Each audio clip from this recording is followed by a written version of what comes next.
Porque a mí me Hola. sale a un costadito. Sí, te escucho. Sale a un costado. A mí me sale a un costadito, no sé cómo ven ustedes. No sé si se ve bien. O sea, de su celular. No te puedo compartir, profe. Lo veo en forma vertical, profe. No, está bien. No. Bueno, después. O sea, mi teléfono no funciona, no les puedo mostrar cómo me sale. No importa. Y si querés, profe, no sé si te puedo enviar y vos compartir. No, para compartir nomás no puedo, Alexander. No sé qué le pasa a mi teléfono, no me responde. Bueno. Nada no puedo hacer. Por eso no me responde mi teléfono.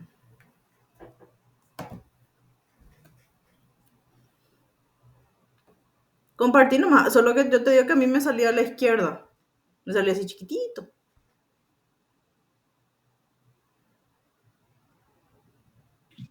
Sí, ahora ya vi por qué. A ver. Pero no importa, igual vamos a poder. Total, vos vas a poner. No hay problema. No te preocupes por eso. ¿Ahora qué tal? ¿O se ve lo mismo? Pero no te preocupes. Bueno, a mí, por eso te digo, a mí me sale a la izquierda. ¿Verdad? muy chico se ve. Muy chico, o sea, yo no veo bien. Sí. A ver, no importa, así mejor. Así mejor, creo yo. Sí, porque desde tu celular pues está, por eso es, ¿verdad? Sí. Claro. Sí. Claro, sí. claro. Creo que ahí se ve mejor. No sé si lo otro puedo activar el modo de... Si le pones horizontal. Puede ser. Ahí no, te doy la vuelta. Ahí. ¿Y así? Ahí está. Ahí está. Súper. Así Bueno. está mejor. Gracias. Ahora sí. El nombre somos medio ciegos. Gracias. No, tranqui, profe. Bueno, buenas noches, compañero. Buenas noches, profe. Buenas noches. Ya me conocen, no hace falta tanta presentación. Y vamos a empezar. Bueno, a mí me toca hablarles sobre los mochicas, la cultura molche o los mochicas. Bueno, un paréntesis porque en sí, el trabajo de investigación, sí, hablo de los mochicas, pero más que enfocarme en su historia, por así decirlo, me enfoco más, o sea, no enfocamos más en sus, se podría decir que nos enfocamos más en su ubicación, sus recursos naturales, su organización social, sus religiones, en sus conocimientos, en sus prácticas médicas y sanadoras más que nada, más que en su historia en general. Pero les puedo resumir brevemente su historia porque, por si les da curiosidad y, claro, para darle un contexto. La cultura molche, los mochicas, ocurrió en el llamado intermedio temprano, un periodo de civilización andina caracterizado por el desarrollo de culturas regionales. Tras la decadencia del formativo andino, contemporáneamente la cultura moche fueron la cultura vicus, la cultura nazca, la cultura recuay, la cultura lima, la cultura de Cajamarca y la cultura del Tiahuanaco. Bueno, para darle un contexto, su espacio geográfico, ellos se ubicaron en las regiones costeras del norte del Perú, a lo largo de lo que es la costa costeña del país. Esto abarcaba las regiones de La Libertad y partes de Lambayeque y Ancash. Su territorio se extendía desde el Valle de Moche del sur hasta el Valle Lambeche en el norte. Acá puedo ampliar mejor en el mapa. Esa zona es donde se establecían los mochicas, los moches. Y acá en el mapa también me dice, existieron en el periodo precolombino desde el 200, acá me dice desde el 200 al 850 después de Cristo, es decir, 500 años antes de la llegada de los españoles, ellos existieron, o sea, y por así decirlo, no se sabe bien su año, pero se sabe su legado. Su descubrimiento fue hecho por Fue identificado por Max Uller, un arqueólogo alemán, recién en 1901. Por así decirlo, es una cultura, un descubrimiento reciente, por añadirlo así. Bueno, acá podemos ver su ubicación en las costas. Bueno, la ubicación costera le proporciona a los mochicas un acceso al Océano Pacífico, ya lo que esto les permitió pescar y comerciar con otros grupos andinos. Además, los valles fluviales de la región eran fértiles y adecuados para la agricultura, lo que permitió cultivarles maíz, frijoles, calabazas y otros alimentos. Su organización social, los mochicas, eran una sociedad jerárquica en la que habían clases sociales, desde la élite gobernante hasta los agricultores artesanos comunes. Esta jerarquía se refleja en su arte y sus rituales. Los principales vestigios que regió la cultura molche fueron más que nada sus artesanías, que más adelante vamos a ver. Su cerámica. Bueno, la cerámica mochica ellos destacaban por su habilidad artística y su cerámica excepcionalmente detallada. Su cerámica, conocida como huacos, representaba una amplia gama de temas, incluyendo retratos de realistas personas, escenas de la vida cotidiana, animales y deidades. Esta cerámica no era solo objeto decorativo, sino que también transmitía información sobre su cultura, creencias y prácticas.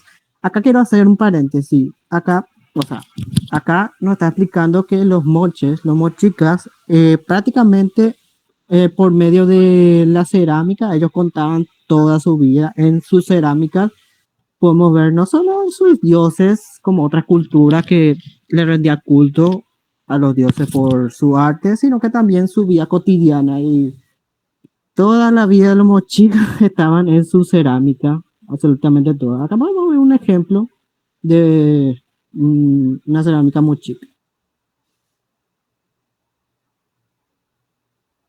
Bueno, lo que caracterizaba a los mochicas fue su sistema de riego. Los mochicas desarrollaron un sistema de riego sofisticado para aprovechar al máximo la fertilidad de sus valles. Esto le permitió llevar a cabo una agricultura productiva y sostener una población relativamente grande. Como podemos ver, ellos eran sumamente avanzados en el tema de la agricultura y del riego. De hecho, uno de sus vestigios es que sigue presente hoy en día en sus yacimientos, en sus investigaciones arqueológicas, uno de sus sistemas, como vemos en la segunda imagen. Su religión y creencia, ellos eran politeístas y la religión desempeñó un papel central en la vida de los mochicas. Adoraban múltiples deidades y realizaban rituales religiosos, a menudo relacionados con la agricultura, la fertilidad. Sus creencias se reflejaban nuevamente en su arte y cerámica, donde a menudo se representaban dioses y seres sobrenaturales. Los mochicas tenían dioses para prácticamente todo, pero ellos rendían también culto a dioses, sobre todo vengativos. Los mochicas practicaban los sacrificios con fines religiosos para uno de sus dioses, que es el que vemos en la segunda imagen, que se llama Al-Apaek, que en la imagen vemos su representación en un muro de la huaca de la luna. El primer dios que vemos en la primera imagen, a ver, poco sí tengo por acá. Era el dios, era como un búho, algo así recuerdo. Un segundo. Un segundo. Bueno. Pero en fin, continuando, ellos practicaban también el chamanismo como práctica, con la comunicación con el mundo espiritual y sanación a través de rituales y plantas alucinógenas. Eran comunes en muchas culturas indígenas de América. Eso como paréntesis, y los mochicas no eran la excepción. Los chamanes mochicas desempeñaban un papel crucial en la conexión entre lo terrenal y lo espiritual. Ellos también usaban mucho plantas medicinales. Ellos también creían en los, ¿cómo se dice? Los cuarzos, en la energía de los cuarzos y demás. Bueno, y acá vamos a hablar de sus conocimientos, justamente. La civilización mochica tenía un profundo conocimiento de la medicina y la sanación que se basaba en sus creencias religiosas y su estrecha conexión con la naturaleza. Sus prácticas médicas y sanadoras se centraban en la compresión de la energía y la utilizaban en técnicas especificadas para restaurar el equilibrio y la salud en el cuerpo y el espíritu. Acá podemos hablar de su diversidad, de justamente sus chamanes. Ellos contaban con chamanes y curanderos. La sociedad mochica contaba con diversos tipos de sanadores y chamanes que desempeñaban roles específicos en la comunidad.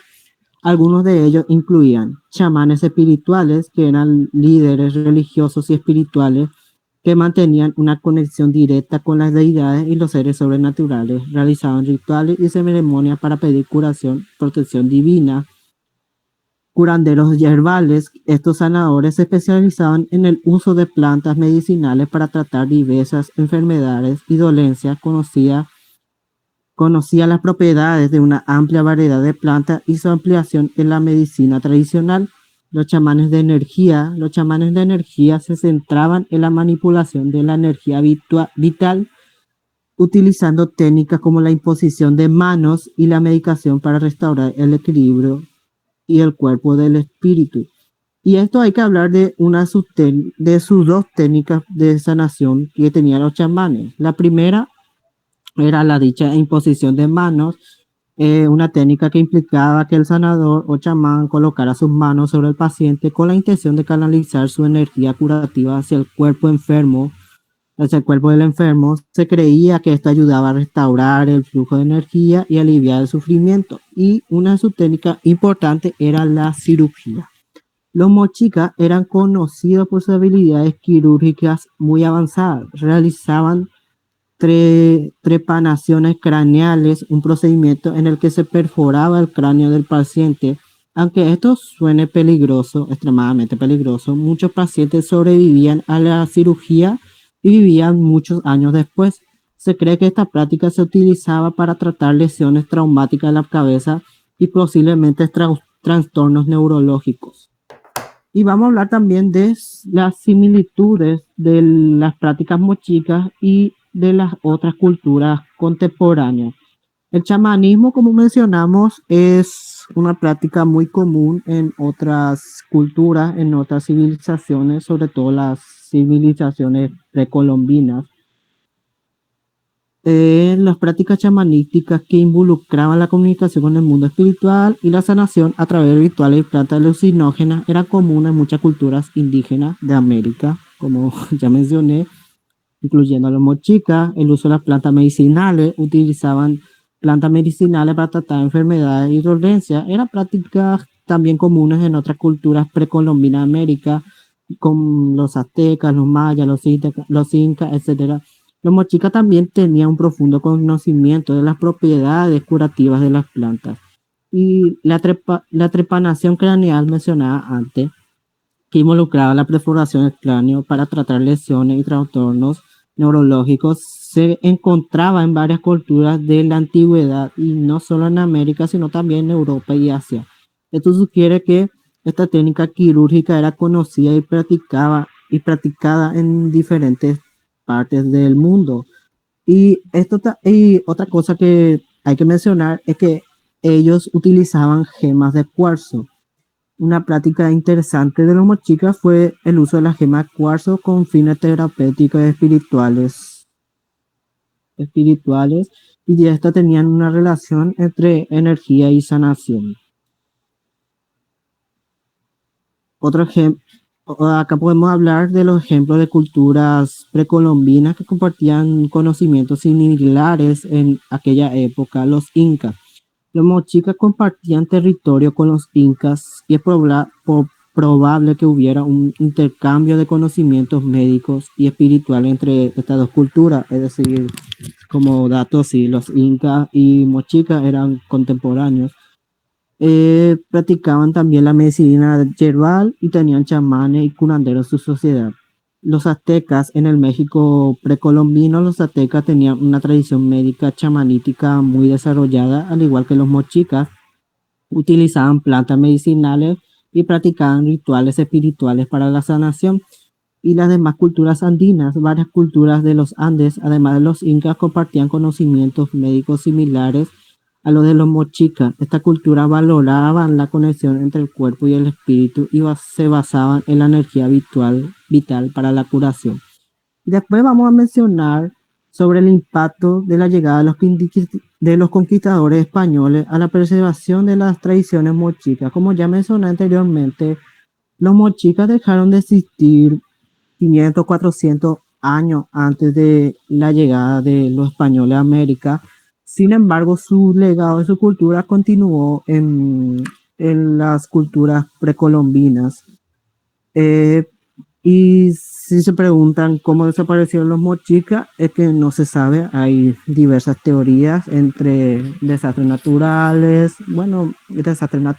guerra, todas las teorías posibles para tratar de explicar la desaparición de una sociedad, de una tribu. Bueno, siguiendo con el tema. La llegada de los conquistadores españoles tuvo un impacto significativo en la preservación de las tradiciones mochicas y de otras culturas indígenas. Con la colonización española, muchas de las prácticas indígenas, incluyendo las médicas y espirituales, fueron reprimidas y reemplazadas por la influencia europea. Esto no es nada nuevo, es algo que se sabe. Sin embargo, a pesar de la colonización, algunas de estas tradiciones lograron sobrevivir de manera subterránea y se fusionaron con la religión católica.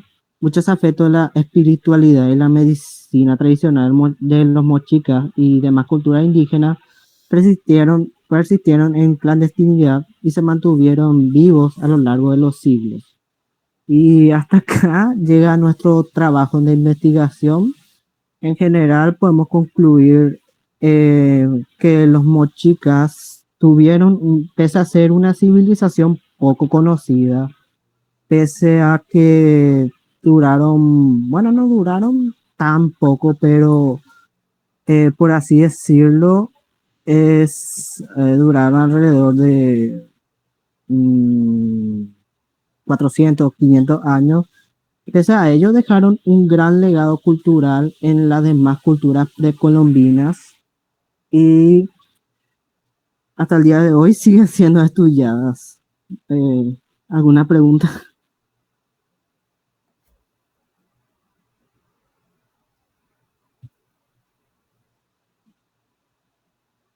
No sé si llegaste a mencionar, pero ¿desde qué periodo estuvieron, por así decir, activos? Y su periodo histórico abarca desde el 200 o el 150 hasta el 700, 800 o 900 después de Cristo.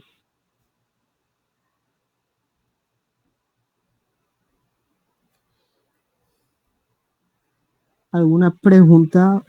Si tienen dudas sobre, por ejemplo, su monarquía, ellos tenían su organización política. Como dije, era una monarquía absoluta con diferentes niveles, pero ellos también eran, por así decirlo, su organización social era el perdón la pronunciación, Quiché, que era el rey del valle y de los dominios moches, tenía autoridad semidivina, pues creían que descendía de los dioses y diosas como otras culturas, y su autoridad era militar, religiosa y civil.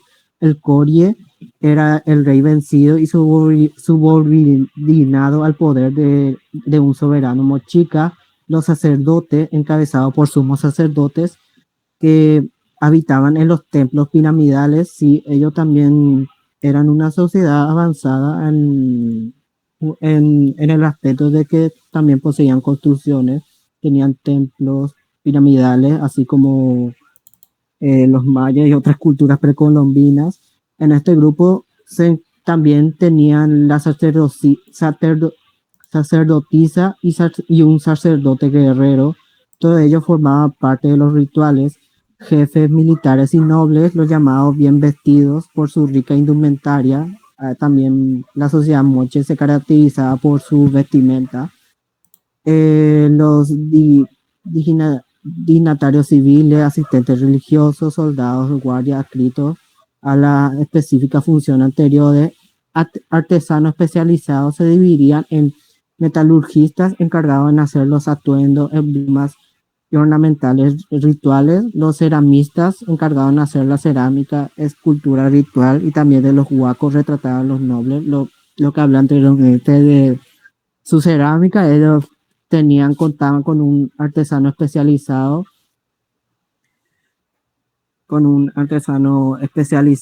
Las tejedoras, estas eran encargadas de hacer tejidos elaboradas en talleres para los pueblos, los militares y los que estén arriba. Y el pueblo que se dividía en agricultores, comerciantes, pescadores y la llana servidumbre que asignaban a lo anteriormente estamentos.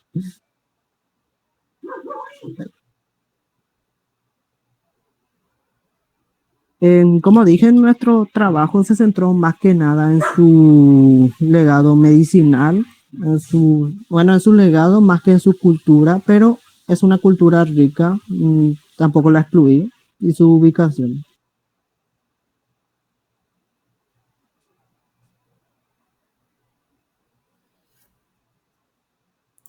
Muchas gracias, Alexander, por responder. ¿Alguna otra pregunta?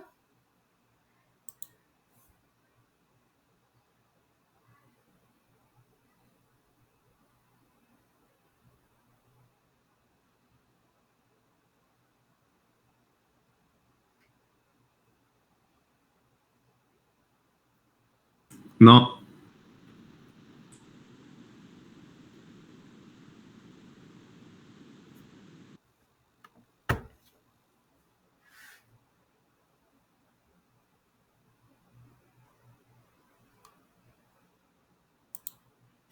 Bueno, cerramos este espacio, ya que no hay más preguntas. Iniciamos con tu exposición entonces, Pablo.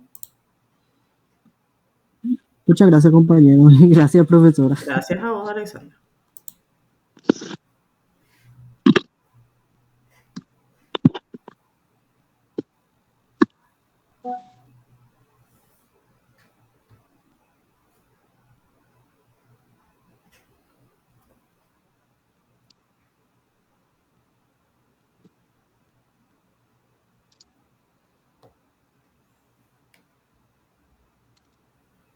Cuando estén listos, iniciamos.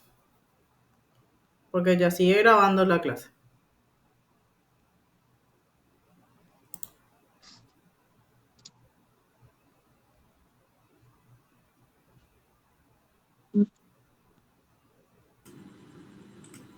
¿Ustedes ven?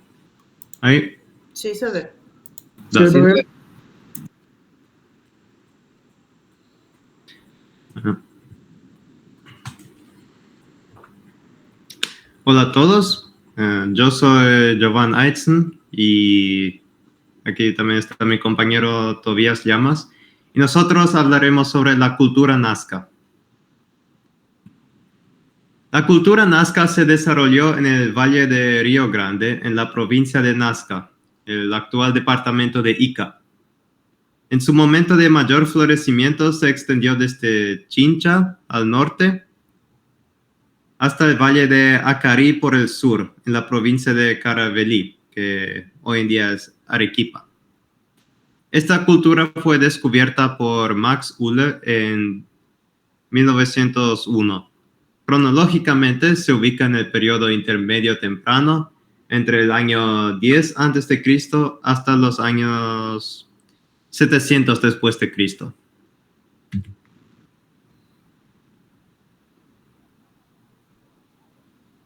Bueno, ¿se me escucha bien? Sí, súper bien. Ok. Justo tocaron el timbre de Letán. Bueno, la civilización Nazca. Podemos considerar que fue, en muchos sentidos, la cultura Nazca fue la directa sucesora, ¿verdad?, de Paracas, ya que floreció e inició desde cerca de 200 a.C. hasta más o menos el 600 a.C., justamente en Nazca.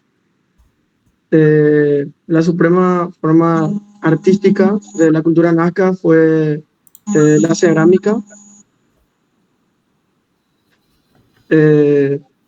antes que el tejido, ya que, como pueden ver ahí, ¿verdad?, sus cerámicas tenían imágenes así, ¿verdad?, pintadas en sus vasijas, que tenían ciertos significados, ¿verdad?, hacia los dioses. El tejido de Nazca era más simple y menos. Después, un rasgo así peculiar, digamos, de la cultura nazca es que no se basaba en grandes centros de población. O sea, estaban separados. O sea, estaban en un territorio muy extenso y todo eso, pero, o sea, parece que, o sea, las vasijas de Nazca fueron producidas en una serie de asentamientos más pequeños y dispersos así en un área bastante amplia.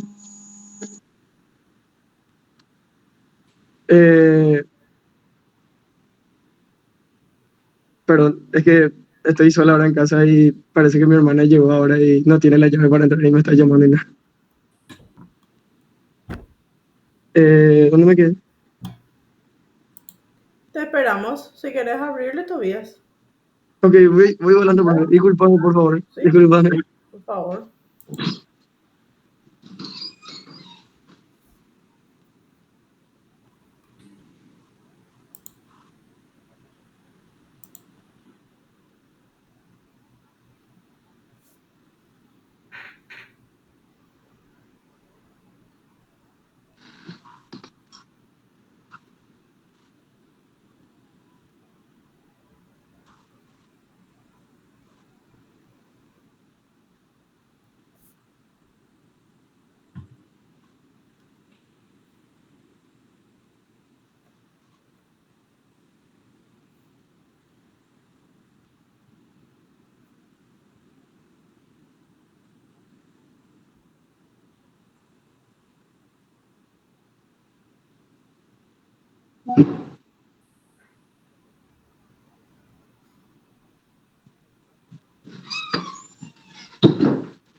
Yoli.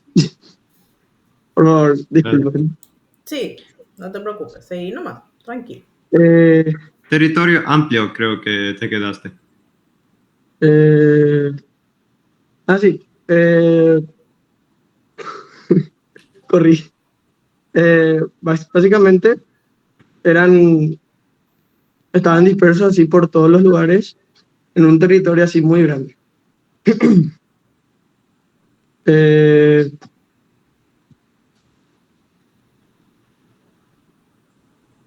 Pese a algunas variaciones locales, los temas básicos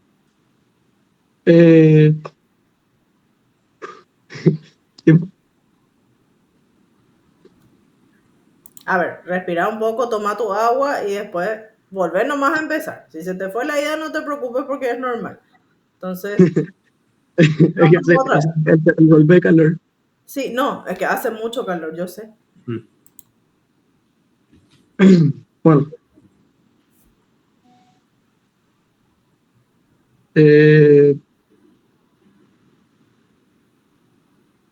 pese a algunas variaciones locales, los temas básicos simplemente es vaya al otro.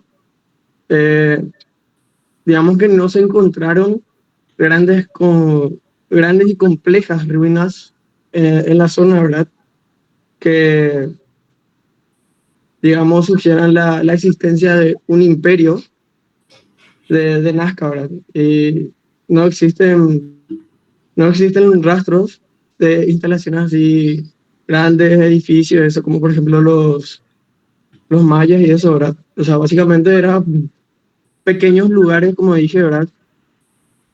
Que sugieren que los pueblos de Nazca estaban simplemente dispersos en una serie de valles pequeños. Bien.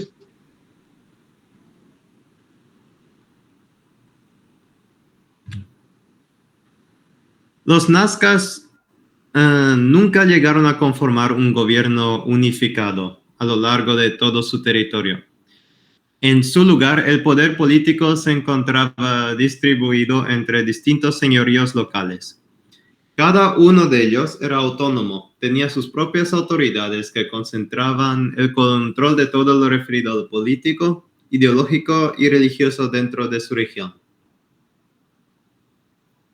La Nazca era una sociedad jerarquizada que se encontraba organizada de la siguiente forma. En la cúspide, acá, se hallaba una aristocracia sacerdotal que ejercía tanto la función política como la religiosa. Este grupo residía en los centros ceremoniales y desde allí controlaba la fuerza de trabajo y los intercambios comerciales. Por debajo de estos se encontraban los guerreros, que con el tiempo fueron ganando un papel cada vez más relevante, a la par que los conflictos armados se fueron haciendo más frecuentes. Le seguían a ellos los artesanos especializados, que residían en los centros ceremoniales y estaban al servicio de la élite. Y por último se encontraban los pescadores y campesinos. Estos eran la mayoría y vivían en las áreas periféricas, en pequeños poblados cercanos a las áreas de cultivo o al mar.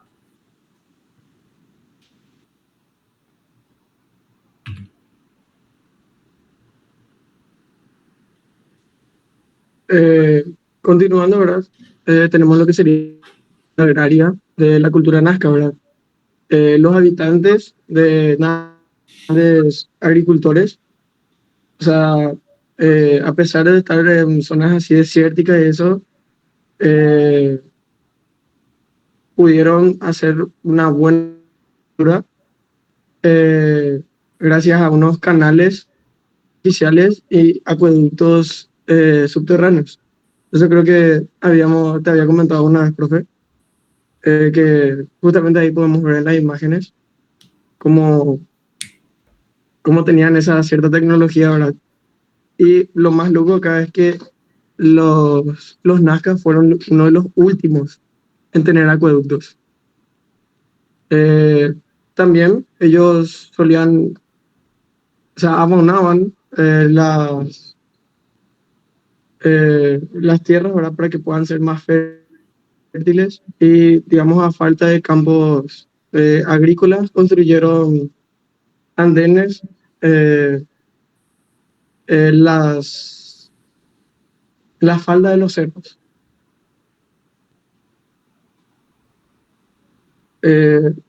Sin embargo, lo que, digamos, más llama la atención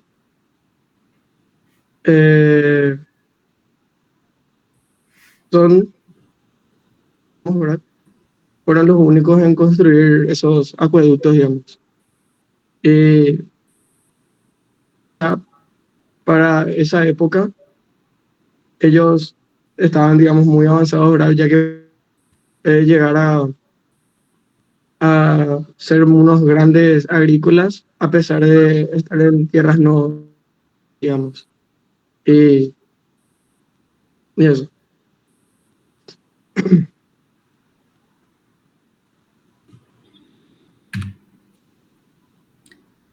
Aquí viene la parte más importante, o sea, lo que le hace famoso a la cultura nazca, las líneas de Nazca. Son enormes figuras que pueden ser observadas desde un avión o desde las colinas cercanas, incluso desde un mirador construido expresamente para este fin. fueron descubiertas por el arqueólogo Toribio Mejía Gespep en 1927. Han sido estudiadas desde 1941 por el norteamericano Paul Kosok y sobre todo por la alemana Maria Reiche. Estos trabajos, que llevan casi medio siglo, tratan de desentrañar el significado de las líneas de Nazca.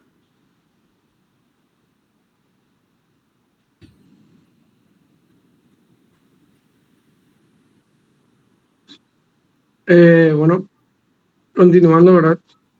Acá podemos ver cómo están formadas las líneas de Nazca, ¿verdad? Como pueden observar, no sé si se puede agrandar un poco más o ven bien ahí. Se ve muy bien. Se ve bien, sí, sí, se entiende. Bueno. Como saben, las líneas de Nazca han permanecido casi intactas a través del tiempo, ¿verdad? O sea, pese a tener así un clima muy agreste, perdón. Esto se debe a la capa del suelo rica en yeso, la formación de un colchón de aire caliente, el cual protegía así las líneas. Acá, como pueden ver,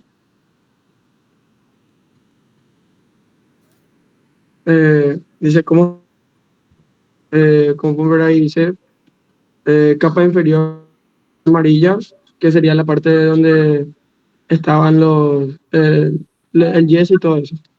Después las capas de piedra, después unos surcos de alto variable, después pequeños muros así de piedras, y por último el yeso solidificado con el rocío matinal. O sea, básicamente que el yeso se solidificaba, entonces hacía que las rocas se quedasen, digamos, rígidas y quietas ahí, haciendo que no se puedan mover.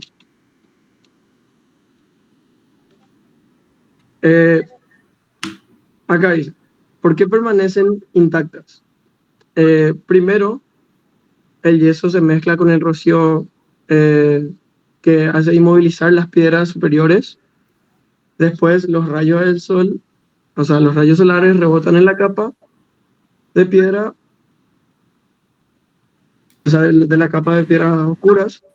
Después se forma un colchón de aire caliente, y lo que hace este colchón de aire caliente es que sube para arriba, haciendo que el viento, o sea, el viento fuerte se desvíe, ya haciendo de esta forma, lo cual produce que queden quietas o intactas y no se puedan mover ahí.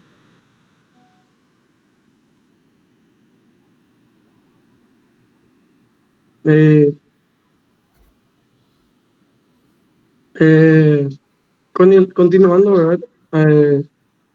El siguiente, los materiales que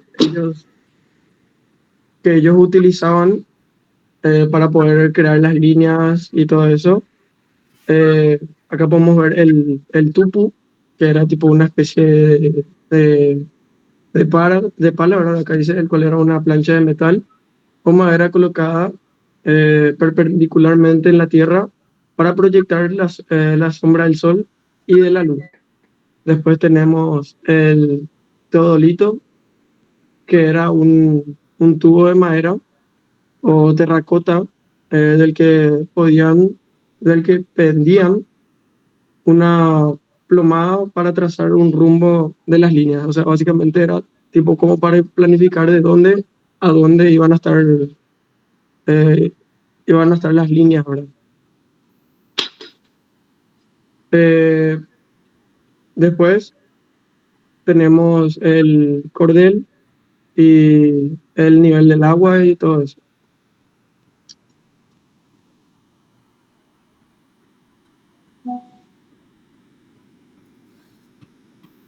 ¿Qué representan estas figuras? Para esto no hay una respuesta cierta.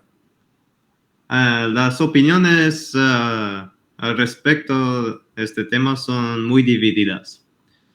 Para algunos, como Toribio Mejía, son seques o caminos sagrados. Para Hans Horkheimer, los trazos en forma de plazoletas eran lugares destinados a reuniones sagradas. Las rayas son líneas geológicas de los grupos allí concentrados y las figuras han tenido una finalidad coreográfica. Según Paul Kosok y María Reiche, las líneas guardan relación con la astronomía. Esta última hipótesis, la de Kosok y de Reiche, es la más aceptada. Los habitantes de la cultura nazca fueron excelentes agricultores y tenían la necesidad de conocer el rumbo de los astros mediante líneas para determinar las estaciones del año.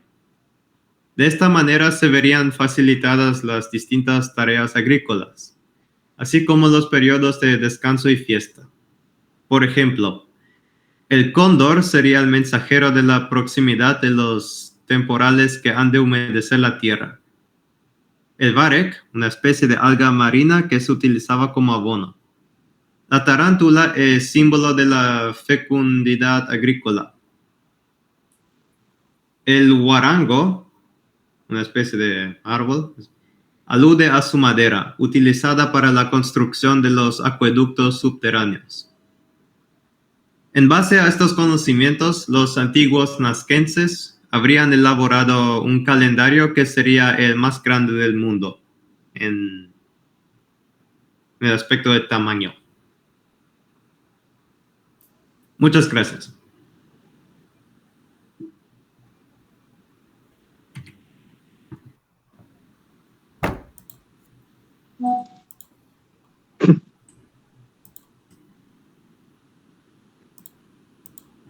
¿Preguntas?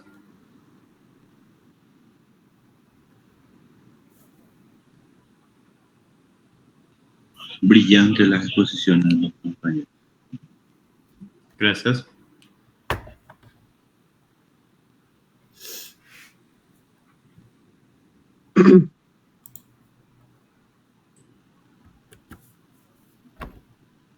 Estamos esperando las preguntas de tus compañeros. Por mi parte no hay ninguna, profe.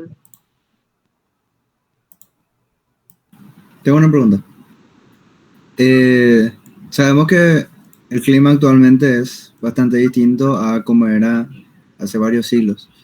En ese caso, ¿hay alguna diferencia que pueda llegar a deteriorar las líneas de Nazca?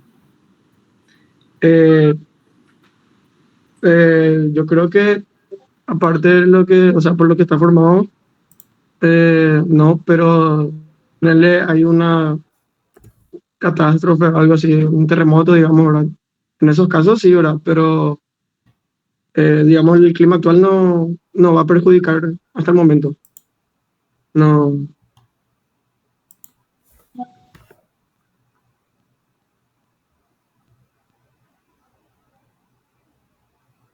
No sé si respondí bien a tu pregunta.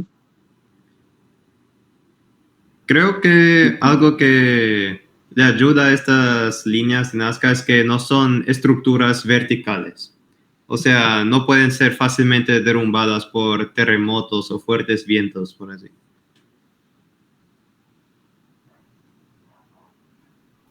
Y justamente porque tipo están casi pegadas, digamos, al suelo, por el yeso ya petrificado.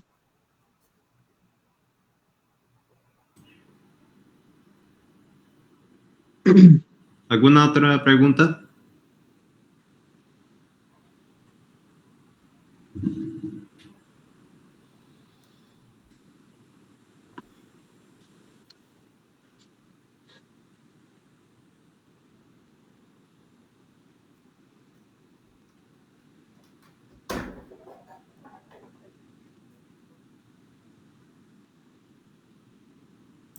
¿Cómo?